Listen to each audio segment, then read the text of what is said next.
Olá, turma. O assunto de hoje vai estar lá na página 314. A gente vai estudar na matéria de Geografia, um pouco de unidades dos brasileiros e um pouco de Constituição Federal. E uma tem relação com o outro. Aqui em unidade dos brasileiros, o que essas quatro linhas vão dizer, vão resumir? Basicamente que nós brasileiros somos miscigenados, temos, apesar de falarmos a mesma língua, mas cada região tem seus conhecimentos, suas práticas um quanto diferentes. Também que, como eu sublinhei, todos os brasileiros, apesar dos diferentes sotaques e culturas locais, falam a mesma língua, como eu acabei de falar, é uma semelhança. E, por exemplo, se a gente for fazer uma comparação, lá em São Paulo eles têm um sotaque diferente, a alimentação é diferente. Aqui no Nordeste, a alimentação da gente é totalmente diferente de lá, mas nós falamos a mesma língua, temos a mesma história cultural, descendemos praticamente quase dos mesmos povos, por exemplo, dos portugueses, índios e africanos. Então, portanto, nós temos semelhanças e diferenças. O que faz com que venhamos a respeitar tanto nossa cultura quanto as nossas... que venhamos respeitar tanto nossa forma de agir, de um para com o outro, que seja de respeito, também para que possamos respeitar a liberdade de cada um de ir e vir, seria a nossa Constituição.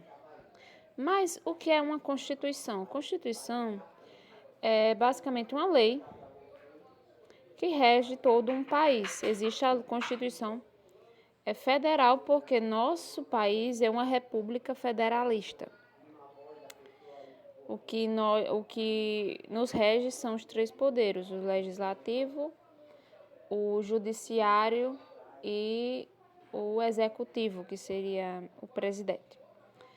E aí, em relação à Constituição Federal, vem no texto se destacando que nossa Constituição foi promulgada em 1988, mas muito antes ela já foi criada outras constituições, desde o período da chegada dos portugueses.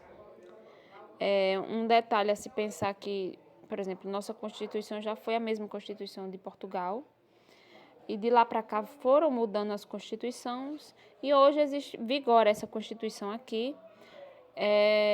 A primeira Constituição que foi diretamente democrática e que respeitava os direitos das pessoas, porque geralmente as leis anteriores elas beneficiavam praticamente quem a elaborava.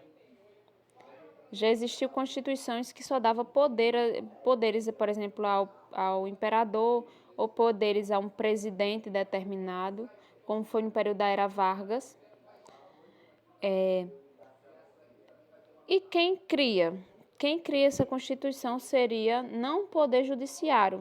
O Poder Judiciário ele tem o poder de fiscalizar as leis para que as leis sejam cumpridas.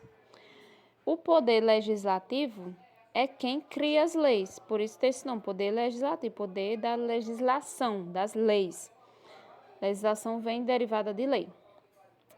E o Poder Legislativo, ou seja, aquelas pessoas que votamos de 4 em 4 anos para, por exemplo, deputado, senador, são os que auxiliam na elaboração dessa lei.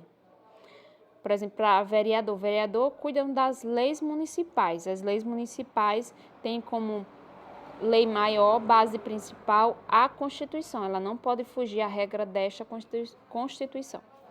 Mas quem elabora as leis são o poder legislativo. Eles criam as leis e incluem na Constituição. Por isso que é importante que a gente aprenda a ter cuidado com quem a gente vota, porque basicamente a gente está colocando a nossa liberdade nas mãos de alguém. O que vocês vão fazer na atividade? Todas as questões da atividade aqui, tanto é que eu nem risquei, vocês vão aqui primeiro dar a opinião de vocês, qual é a importância da Constituição, basicamente, como ela nos dá direitos de ir e vir, de várias coisas que é importante para a nossa vida em sociedade, basicamente é isso, a importância. E aqui eu pesquisando, vocês vão pesquisar sobre 3 tribos indígenas, já que a gente já estudou sobre a unidade dos brasileiros, um resumozinho. Vocês vão pesquisar primeiro a fundação de Tibau, da nossa cidade, e na questão 2, vocês vão pesquisar quais foram as tribos que viviam na vila de São Vicente. Aqui eles já colocaram aqui até quem foram essas tribos. Vocês vão pesquisar sobre os tamoios, os guaianazes e os carijós. Boa atividade!